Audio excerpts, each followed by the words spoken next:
welche. Wir sind sehr erfreut, Sie hier zu haben zum zweiten internationalen Kongress für Rechtsvergleichung Mexiko Deutschland.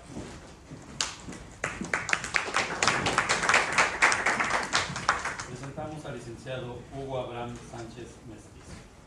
Él es licenciado en Derecho egresado por la Facultad de Derecho de la Universidad Nacional Autónoma de México. Abogado postulante especializado en Teoría del Delito por la Universidad de Salamanca, España.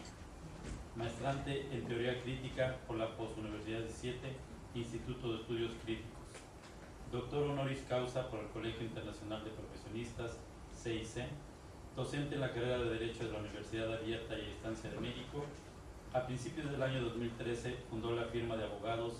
S. Juris, Operadores Jurídicos SC, de la que actualmente es socio director. Su tema, las teorías del delito y de la prueba en el proceso penal mexicano. Adelante.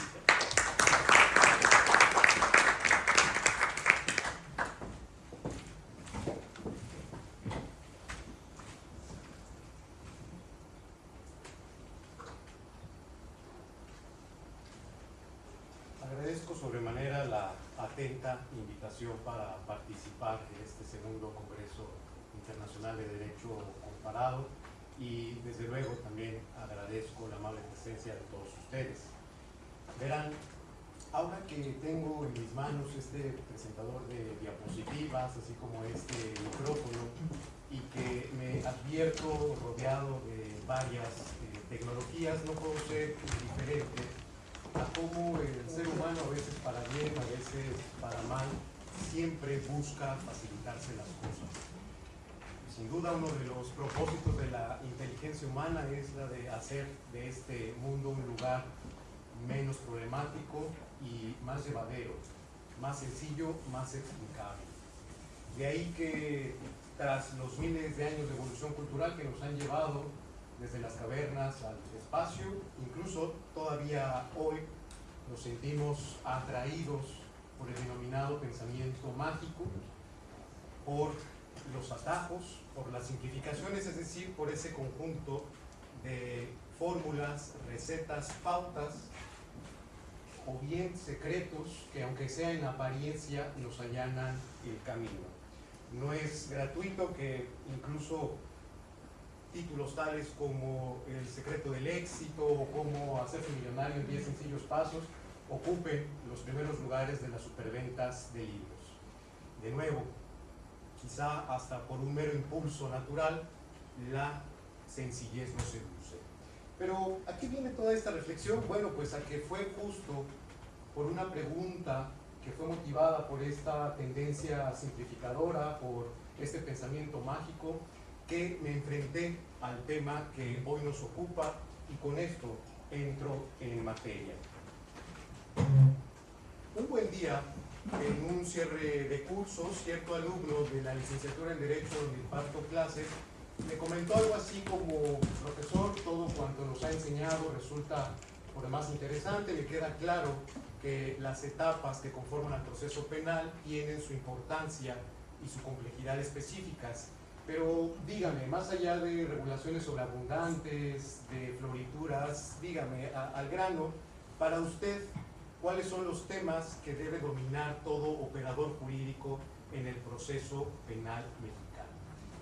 Y con esta pregunta, mis estructuras epistémicas y con ello las certezas con las que había impartido el curso se tambalearon, espero que no de manera tan evidente, pues la respuesta a dicha pregunta exigía una suerte de pensamiento mágico jurídico del que entonces como ahora no dispongo. ¿De qué forma tendría que contestar a este alumno? Descartando la posibilidad de evadir el planteo, de darle vuelta a la pregunta y con el propósito también de sofocar cualquier conato de pereza por parte de este alumno, porque no podía brindarle una respuesta que lo animase a irse por lo fácil, la primera respuesta que vino a mi mente fue: el penalista debe dominar absolutamente todo cuanto concierne a su materia, incluyendo las destrezas litigiosas que subyacen de la naturaleza adversarial y oral del proceso penal mismo. Y con esta respuesta salí al paso del planteamiento. Ahora bien, pensándolo detenidamente y pagando a posteriori la deuda que contraje con este alumno que despertó en mí la duda cartesiana, lo que entonces afirmé verdaderamente era cierto. Me queda claro que en la medida en que todo operador jurídico domine a plenitud su materia, en esa misma medida su desempeño, su eficiencia, su eficacia serán mayores. También es evidente que existen áreas de dominio obligado para todo abogado con independencia de la materia en la que se desempeñe. Pero ¿acaso no existen ciertos saberes cuyo dominio constituye una base, un piso epistémico, un estándar mínimo sobre el cual podemos asumirnos como especialistas en determinada rama del derecho? Bueno, pues en vista de lo que he escuchado en estos 2 días del Congreso, hoy más que nunca estoy convencido de que sí, de que existe una base epistémica sin la cual sería imposible o al menos irresponsable el ostentarse como un especialista de cualquier rama jurídica de que se trate. Pues bien, en el caso del derecho penal, y más aún en tratándose de aquellos que operamos el proceso penal de corte acusatorio, adversarial y oral, este piso epistémico de que hablo, desde mi particular punto de vista, claro está,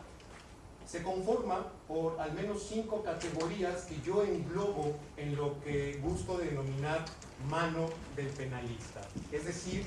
que desde mi perspectiva,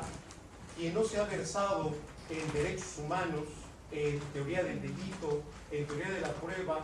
en epistemología jurídica y en técnicas de litigación, podrá ser todo menos un jus penalista. Las razones de estas materias me parece son relativamente evidentes. ¿Por qué derechos humanos? Bueno, pues si a consecuencia de la reforma constitucional en materia de derechos humanos del 10 de junio de 2011, los derechos humanos, son el centro de gravedad de la actuación del Estado, es decir, el eje rector en el ejercicio del poder punitivo, resulta lógico que debemos de conocer a profundidad tanto la naturaleza como alcance de este rector, que son los derechos humanos, máxime en una coyuntura como la nuestra, donde el creciente pluralismo jurídico hace que la esfera fundamental de las personas hunda sus raíces, no solo en normativa de puño doméstico o nacional, sino también, y diría sobre todo, en normas de orden internacional. ¿Por qué teoría del delito y teoría de la prueba? En relación a estas teorías, sobre las que por el momento solo daré una pincelada, puesto que se trata del tema central de la disertación, su utilidad también salta fácilmente a la vista, mientras que la teoría del delito es este instrumento conceptual que nos va a permitir realizar un correcto juicio de tipicidad para determinar en qué supuestos el Estado puede y en qué otros no afectar la esfera de las personas mediante la imposición de penas y o medidas de seguridad. La teoría de la prueba, por su parte, marcará esa ruta demostrativa en función de la cual se podrá cumplir, tanto como sea posible, con uno de los fines que la Constitución mexicana le reconoce al proceso penal y que consiste en el esclarecimiento de los hechos. Por cuanto hace a la epistemología jurídica, disciplina a la que malamente se le rehúye por parte de los juristas debido a su fuerte carga filosófica, disciplina a la que por cierto le he dedicado algunas reflexiones que espero publicar en un futuro no muy lejano, podemos decir que su papel también resulta fundamental en la construcción del saber jurídico, no solo del que es enseñado en las facultades y escuelas del derecho, no solo del que es contenido en las normas jurídicas, sino sobre todo del conocimiento jurídico que se produce, que se crea, que nace en los procesos penales. En el caso de la epistemología jurídica, sin entrar en tantos detalles, su utilidad pues consiste en que nos va a trazar los cauces con apoyo en los cuales sabremos si determinada afirmación de un hecho de impacto jurídico penal podrá considerarse válido y al mismo tiempo justificable. En tanto que, ¿por qué las técnicas de litigación? Bueno, tratándose de estas suertes de faenas o destrezas que tienen asidero en la casuística y que permiten materializar en los hechos esas figuras, esos procedimientos que están regulados por la norma adjetiva, tienen una utilidad que es muy bien conocida por todos nosotros, puesto que es a la luz de estas destrezas como podemos cristalizar en los hechos los principios que le dan vida al proceso penal, refiriéndome a la publicidad, a la inmediación, a la contradicción, a la oralidad, etc. Es decir, que se trata de las técnicas que nos permitirán en la realidad poder ver traducidos esos procedimientos que a manera de un método abstracto están reconocidos por nuestro Código Nacional de Procedimientos Penales. De suerte que tal vez agregando algunos otros saberes secundarios o realizando algunos matices de acuerdo a las exigencias del caso concreto al que nos enfrentemos, a mi parecer este es el estándar mínimo que debe colmar todo juspenalista, estándar que cabe apuntar no es menor ni mucho menos fácil de comprender, de ahí que toda esta mano del penalista sea digna de un análisis mucho más profundo, un análisis mucho más prolijo, un análisis que es imposible llevar a cabo en este momento. Será materia de futuras ocasiones, de la tercera edición de este Congreso Internacional, ¿por qué no?, el referirme acerca de los dedos 1, 4 y 5 de la referida mano, es decir, que quedará en el tintero cuanto tiene que ver con los derechos humanos, con epistemología jurídica y con las técnicas de litigación desde un enfoque penal. En esta oportunidad, como lo saben quienes prestaron atención al título de esta disertación, me ocuparé solamente de los dedos 2 y 3, es decir, de cuanto tiene que ver con las teorías del delito y de la prueba, vistas como dos importantes instrumentos óntico-normativos que rigen o deberían regir la conducta de los operadores jurídicos en el proceso penal mexicano. Con eso no quiero decir que me voy a sumergir en las típicas discusiones académicas que giran alrededor de estas teorías y que tienen por objeto el decantarse a favor o en contra de alguno de los sismos del derecho penal o de alguna tendencia político-criminal que al final es la que define el fin del proceso penal y por ende la función que desempeña la prueba. Si en teoría del delito se apuesta por un neocausalismo, por un finalismo, por un funcionalismo, si se sostiene que los elementos del delito son 6, son 4 o son 3, eso en este momento nos resulta indiferente. Lo que nos interesa pues es poner de manifiesto cómo en el proceso penal mexicano, a la manera en que también ocurre en otros sistemas de procesamiento penal con pretensiones garantistas, la teoría del delito y la teoría de la prueba juegan un papel determinante en la construcción de la verdad jurídica que servirá de base a los decisores de derecho para aplicar la ley penal. Y es que pensémoslo, en derecho penal se carece de un objeto de estudio que sea material, de hecho se cuenta con un objeto de estudio intangible que no pocas veces genera problemas epistemológicos por demás grandes, es decir, que no pocas veces nos presenta obstáculos a la hora de tener conocimiento de esos hechos que se van a someter a escrutinio penal. Como sabemos, el objeto de estudio del derecho penal es la conducta delictiva, la cual por regla general y salvo contadas excepciones siempre se verifica en el pasado, es decir, siempre tiene lugar con antelación al análisis jurídico penal, puesto que ya se desplegó, bien sea en un grado tentado o incluso en un grado consumado, de tal manera que son solamente ciertos vestigios, ciertas reminiscencias que le permiten a los operadores jurídicos el tomar decisiones acerca de esos hechos. En otras palabras, en el derecho penal siempre se trabaja con afirmaciones o proposiciones ex post fácticas, es decir, afirmaciones que tienen lugar con posterioridad a que hayan sucedido y que tienen lugar una vez que de hecho los hechos ya no tienen vida, ya no tienen ningún tipo de vigencia, lo cual hace que carezcamos de elementos de confrontación o de mapeo, como sucede en otras disciplinas del conocimiento humano, en virtud de que pues, el operador jurídico no presenció, no vivenció los hechos, al menos por regla general. Esto quiere decir al menos dos cosas. Por un lado, que los hechos con los que trabajamos en derecho penal carecen de una materialidad actual, y por el otro lado que a consecuencia de esto, las afirmaciones o proposiciones que se crean alrededor de estos hechos son por demás relativas, inciertas y por tanto pueden ser mudables. Después de todo, lo que los operadores jurídicos hacemos en el fondo no es sino construir y fijar una verdad jurídica en torno a cierta proposición extrafáctica, es decir, a defender y demostrar aquella versión que más se acomode a los intereses y a las pretensiones que estamos representando. Después de todo, el jurista lo que hace no es sino construir un pasado para determinar quién tiene la razón en el presente. Por eso, y aquí viene la primera crítica, es un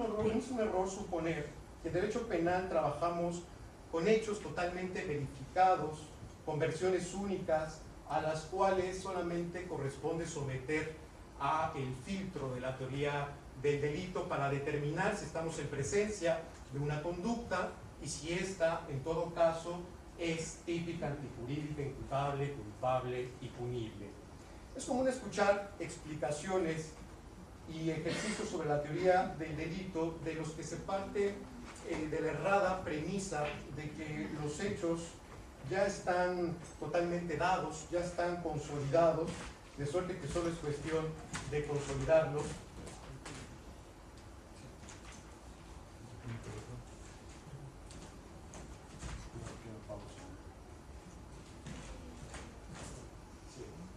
Decía yo que entonces es un error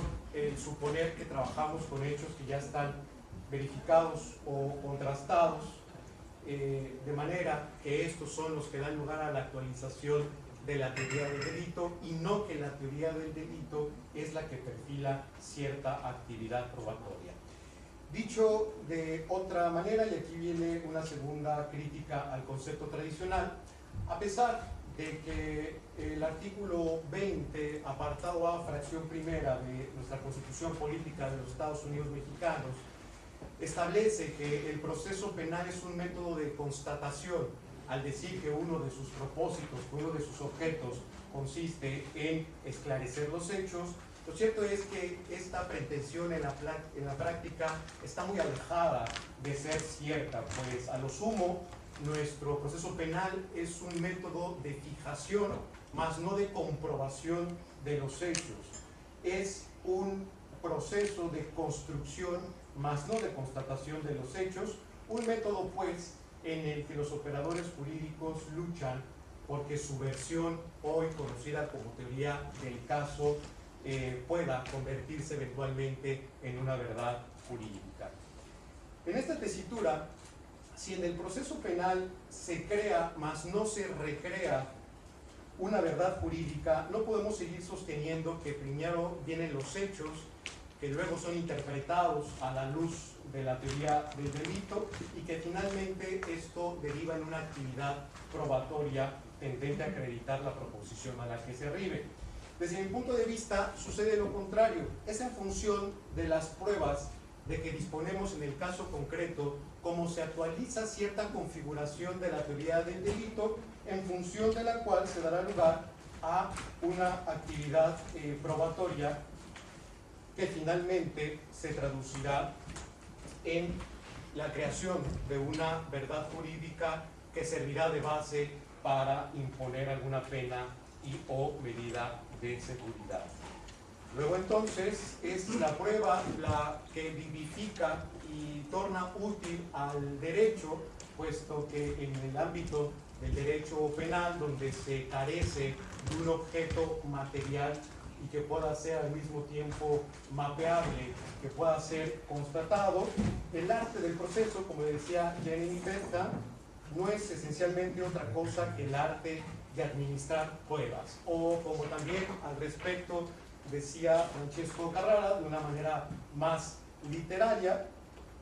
el juez está en medio de un minúsculo cerco de luces, fuera de lo cual todo es tinieblas, detrás de él el enigma del pasado y delante el enigma del futuro. Ese minúsculo cerco de la prueba ese minúsculo cerco es la prueba. Se ha dicho también que quien tiene un derecho y carece de los medios probatorios para hacerlo valer ante los tribunales en caso necesario, no tiene más que la sombra de un derecho. Ahora, estoy consciente que desde un enfoque ético deontológico, el afirmar que en el proceso penal no se reconstruye una verdad histórica, sino que se construye una verdad a modo de cada operador jurídico, pudiese resultar un tanto cuestionable. Sin embargo, ¿acaso en la realidad las cosas no suceden así? No es que en los hechos son los intervenientes de una realidad verdadera los que nos cuentan lo sucedido, así como cuáles son sus intenciones, encomendándonos en consecuencia que construyamos una verdad formal ante los tribunales que no necesariamente se corresponde con lo ocurrido en el mundo fenomenológico. ¿Acaso no sucede que nosotros como operadores jurídicos, más que investigadores de ciertos hechos, nos convertimos en arquitectos de la verdad jurídica que será tomada en consideración para emitir una condena o una absolución? Y si esto es así, ¿no sería más conveniente el darle un sentido práctico a aquellos instrumentos con apoyo a los cuales el penalista desempeña su quehacer diario?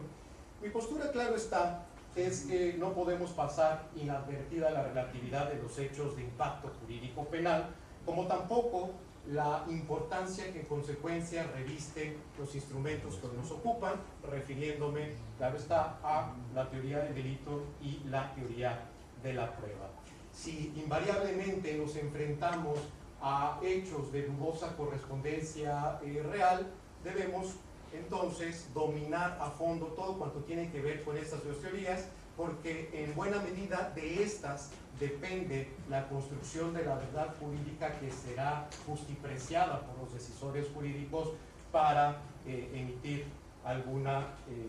pena y o medida de seguridad, para imponer alguna pena y o medida de seguridad, máximo en el contexto del proceso penal mexicano, que pese a su diseño normativo, en los hechos no es sino un método de construcción de teorías del caso. Y para muestra de esta relatividad a la que he hecho referencia, que al mismo tiempo pone de relieve la importancia de las teorías que nos ocupan, considero conveniente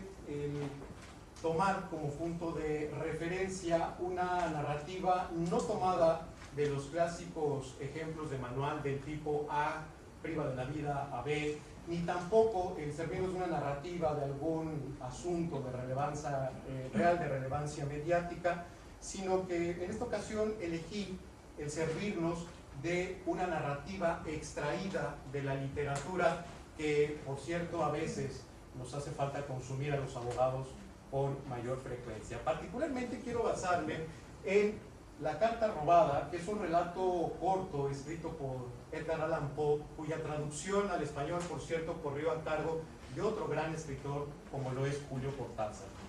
No sin antes invitarlos a que puedan disfrutar de su lectura completa, les comparto que este relato versa, como su propio título nos lo puede anticipar, sobre el robo de cierta carta cuyo contenido, que jamás es revelado, tiene una importancia por demás comprometedora para los personajes que están ahí en juego.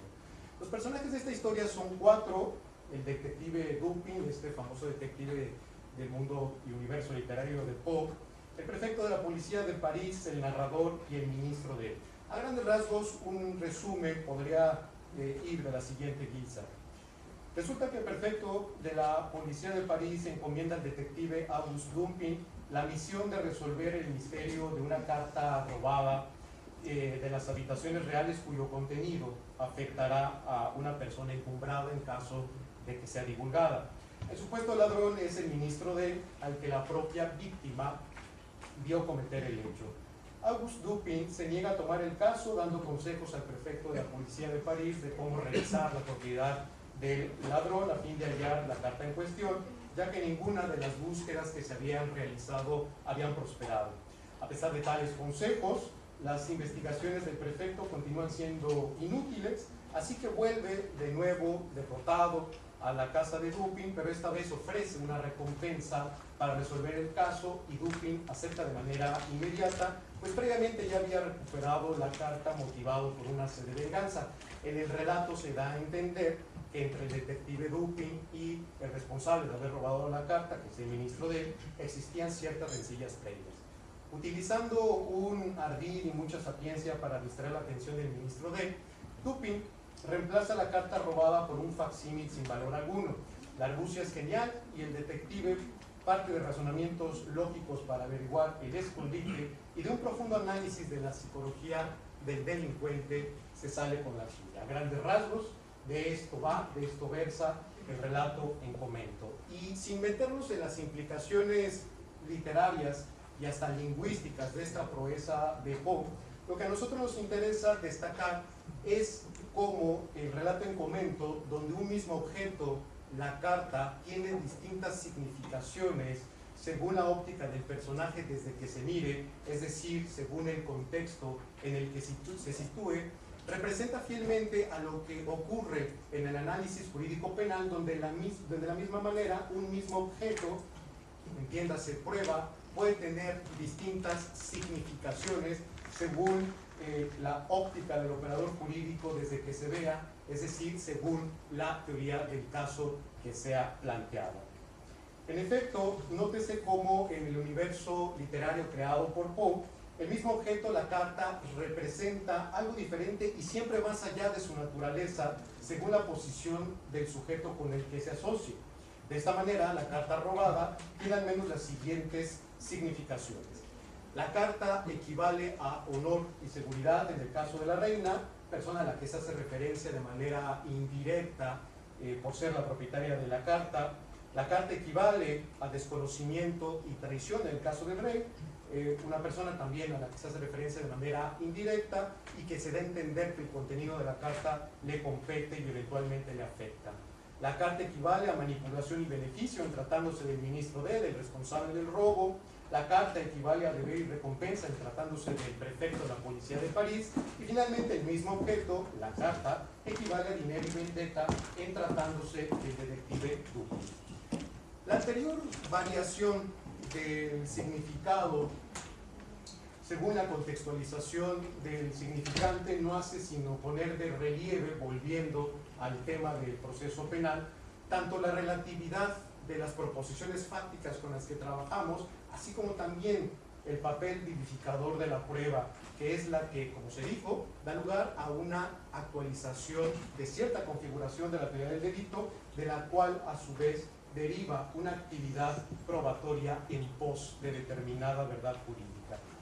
Y es que, como sabemos, también en el proceso penal un mismo elemento de convicción, una misma proposición fáctica puede adquirir distintos significados dependiendo del rol que se desempeñe.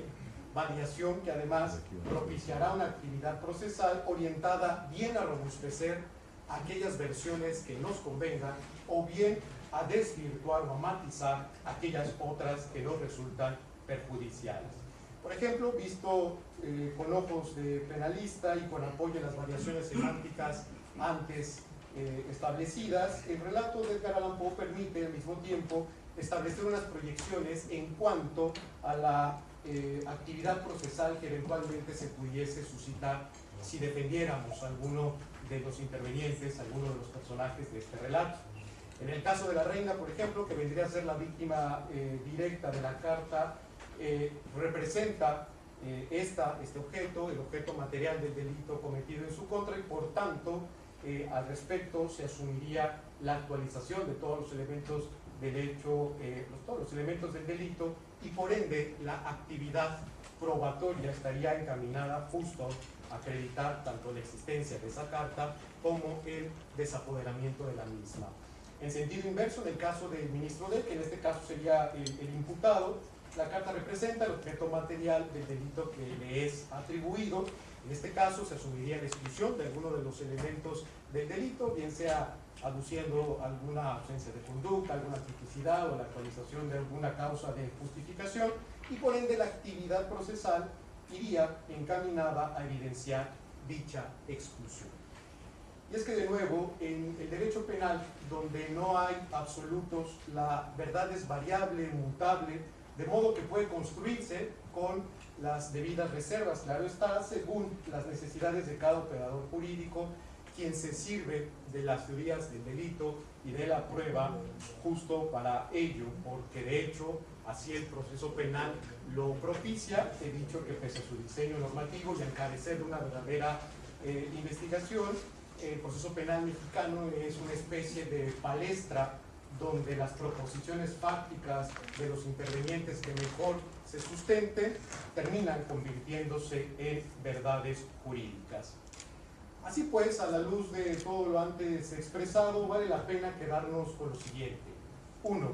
En el derecho penal toda verdad es relativa, incierta y maleable, de tal manera que depende en buena medida de la capacidad de los operadores jurídicos. 2. Si en derecho penal los hechos no se recrean, sino que se crean, las teorías del delito y de la prueba resultan cruciales en la construcción de esa verdad jurídica que servirá de base para la imposición de alguna pena y o medida de seguridad. Y 3, de la construcción de las verdades jurídicas, que es el verdadero fin al que propende el proceso penal, obedece a que el proceso, a pesar de su regulación normativa, a lo sumo es un método de fijación, pero no de comprobación de los hechos. En ese sentido, si estuviese de nuevo frente al alumno que me cuestionó acerca de cuáles eran los conocimientos que debía dominar todo operador jurídico en el proceso penal acusatorio, sin duda le hablaría de la mano del derecho penal, pero en concreto le diría que dada la certeza y dada la relatividad de las verdades jurídicas con las que trabajamos en derecho penal, sin las teorías del delito y de la prueba, poco o nada podría hacerse en un mundo como lo es el jurídico penal, que en esencia no es sino una construcción discursiva, una narrativa, una argumentación que es validada por el Estado. Por tanto, y para concluir, parafraseando a Arquímedes, quien decía: denme una palanca lo suficientemente larga y un punto de apoyo y moveré al mundo, yo les diría: denme una prueba lo suficientemente verosímil y una teoría del delito y moveré la verdad jurídica en una u otra dirección. Muchas gracias.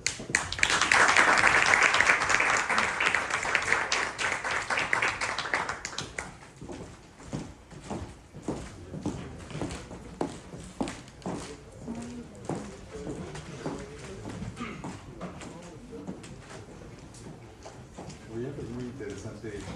ponencia.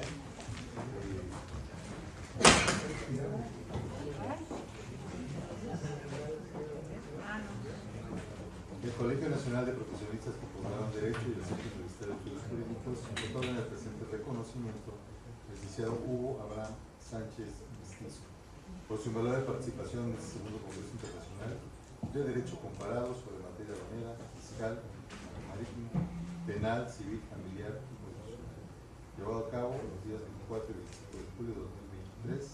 en Múnich, Alemania. Con nuestro agradecimiento.